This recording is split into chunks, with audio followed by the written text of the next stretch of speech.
আসসালামু আলাইকুম। আশা করি সবাই ভালো আছেন। বাংলাদেশ হাইকমিশন কুয়ালালামপুর 19শে জানুয়ারি।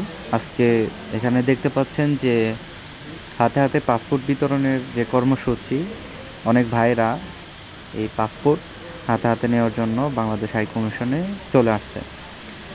লোক উপস্থিত অবশ্যই কম দেখতেছেন।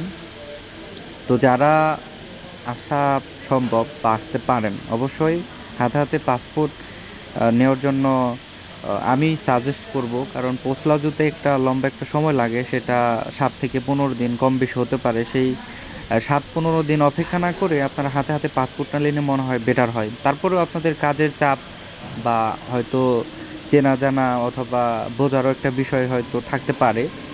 তারপরেও নেক্সট টাইমে যারা পাসপোর্ট কাজ করাবেন, অবশ্যই চেষ্টা করবেন হাতে হাতে সার্ভিসগুলো নেওয়ার জন্য, যদি সম্ভব হয়। ধন্যবাদ সবাইকে।